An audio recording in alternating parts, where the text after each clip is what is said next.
Welcome back to Rugby Obsession, the podcast for anyone who, like us, is completely obsessed with rugby. Absolutely. We're diving deep into all things rugby today and every episode. So if you're loving these in-depth discussions, make sure you hit that subscribe button to catch every single episode. Couldn't agree more.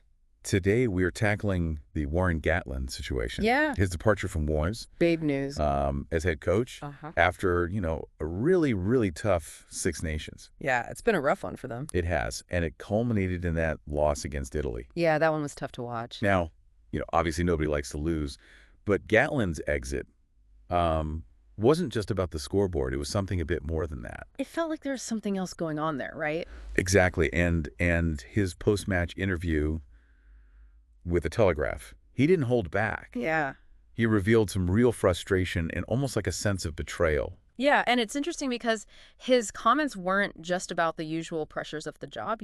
We know being a coach at that level comes with immense pressure, but he specifically called out the negativity surrounding the team. Yeah, he did. And he even suggested that it had an impact on their performance. Exactly. And, he didn't shy away from sort of calling out certain people or certain groups either. Yeah, he drew a very clear contrast between the fans, who have always been, diehard supporters, and the criticism that he felt from certain corners of the media, and even some former players. Even some former players. It's like, wow. It was pointed. To understand why this hit such a nerve for Gatland, Yeah. I think we need to look back at the context here. Yeah, for sure. Leading up to this. Absolutely. Wales had been on this record losing streak. I mean, it was brutal. And obviously that just piled on the pressure going into that Italy match. Oh, yeah. And then to lose to a team that they've historically dominated, I mean, that was a real gut punch. Oh, absolutely. Not just for Gatland, but for the whole, Welsh rugby community. The whole nation. The whole nation, yeah. And that's really what makes that Telegraph interview so fascinating to me. Yeah. He didn't just talk about tactics or, the game itself. But he really opened up about how tough this period had been on him personally and emotionally. Yeah, it was very raw, very honest. He actually used the term fall guy. Oh, wow. Which is really strong. It is, yeah. It suggests that he felt like he was unfairly blamed for the team's struggles. Yeah. Now, do you think there's any truth to that? It's a tough one. I mean, it is a sentiment that you hear from coaches across different sports, particularly when they're under pressure like that. But the question is, was the criticism he faced justified, or did it cross that line into something more damaging? That's the big question, isn't it? It is, yeah. And it raises this whole issue of the relationship between coaches, the media, and former players. Right. Where's that line? Where do you draw that line? Yeah. Between holding someone accountable and just creating a toxic environment. Right, because accountability is important, right? Like, you got to be able to look at what's working and what's not working and have those conversations. Sure. But there's a difference between, constructive feedback and just tearing someone down. And relentless negativity. Yeah. Yeah, and that's something Gatland really highlighted. Yeah, he did. In that interview. If you're enjoying this discussion, be sure to hit that subscribe button for more deep dives like this. Yeah, we'd love to have you back for more. So Gatland was essentially saying that this constant barrage of negativity, especially from certain figures in the media and even former players, that it can be incredibly demoralizing for the entire team. Absolutely. I mean, you can just imagine how that would seep into the team's psyche, affecting their confidence and even their performance on the field. And he wasn't just talking about himself either, right? He was talking about the whole team. Exactly. And that's a valid concern. I mean, think about the mental side of things, right? Oh, absolutely. The psychological aspect of sport. Yeah, it's often overlooked. But when you're constantly bombarded with these negative messages, it can be really hard to stay resilient and focused. Like a constant weight on your shoulders, right? Exactly. And you need that mental strength to perform at your best. Absolutely. And it sounds like Gatland felt that was being chipped away at. He did. And it's almost like he was suggesting that some of the criticism was less about genuine analysis. Right. And more about personal agendas. Right.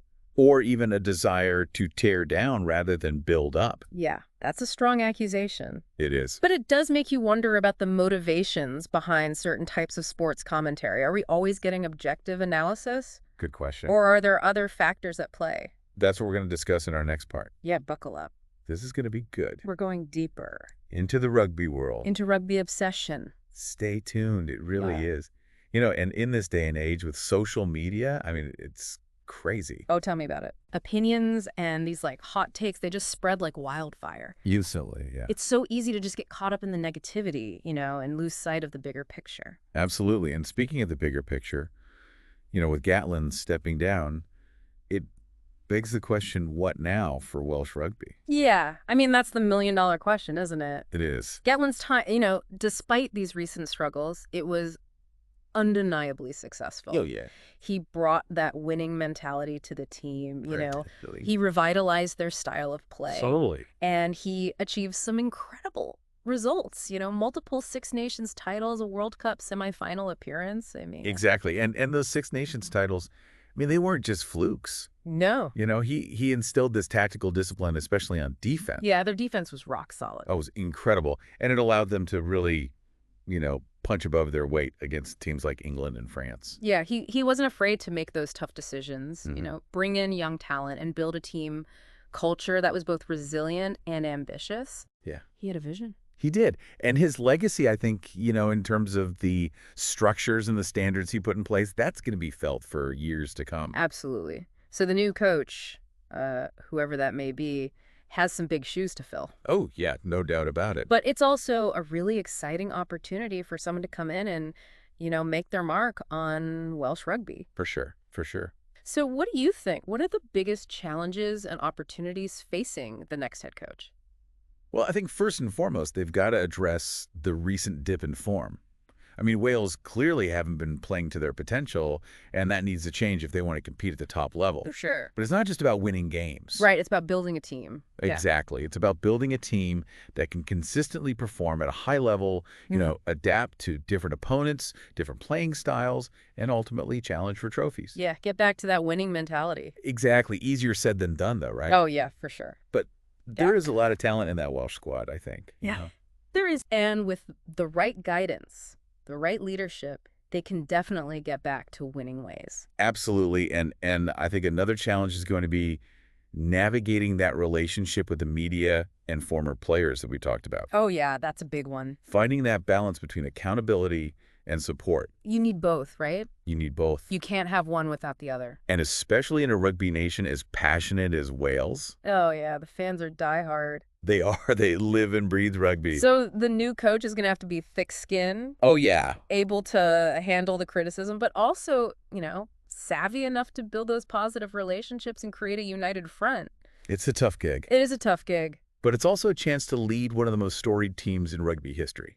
Come on, that's pretty special. It is. If you're loving this conversation, make sure you're subscribed to Rugby Obsession for more deep dives, just like this one. Don't miss out.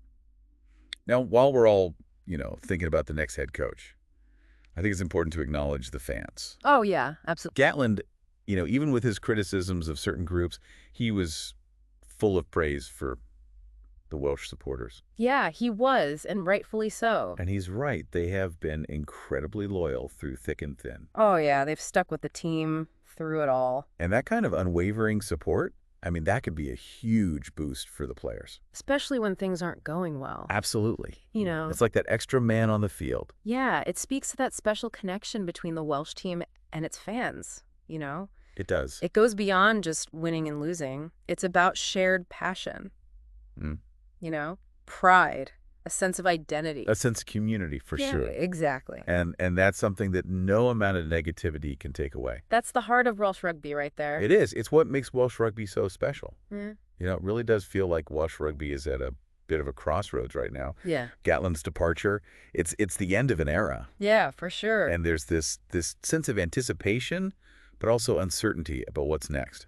It's a pivotal moment for them. They've got to build on what Gatland put in place, but also be brave enough to try new things. Exactly. And that leads to the big question that everyone's asking. Yeah, who's going to take over? Who's going to be the next head coach? The rumor mill is going crazy right now. Oh, that bet. So many names being thrown around. So many big names. But whoever gets the job, it's a massive undertaking. Oh, yeah. Huge responsibility. They need to be a brilliant tactician, a strong leader, and someone who can really manage personalities. Yeah, you got to be able to handle those big You, egos. you got to be able to inspire the players and unite the fans. And navigate the politics of Welsh rugby. Oh, yeah, that's a whole other beast. Which is not always easy. And let's be real, they're going to have to be able to handle the pressure. Oh, yeah, the expectations are massive. Huge. The Welsh public, they love their rugby. They're passionate. And they expect wins. They want to see their team succeed, and they're vocal about it. They are. I'd love to hear what our listeners think about this. Who do you think would be the ideal candidate for the Wales job? Yeah. What qualities are most important in a head coach? It's a great question, and honestly, there's no easy answer. No, but that's what makes this so exciting. It does. For Welsh rugby, there's a real sense of possibility, a new chapter waiting to be written. A fresh start. And we'll be here on Rugby Obsession covering it all. So if you haven't already, make sure you hit that subscribe button. Yeah, join us for the ride. So we can keep diving deep into the world of rugby together. We've covered a lot today. We have. From the Italy loss to the pressures on coaches and the future of Welsh rugby. It's been a great discussion. It has, and I hope it's given everyone listening a better understanding of just how complex this sport really is. Yeah, there's so many layers to it.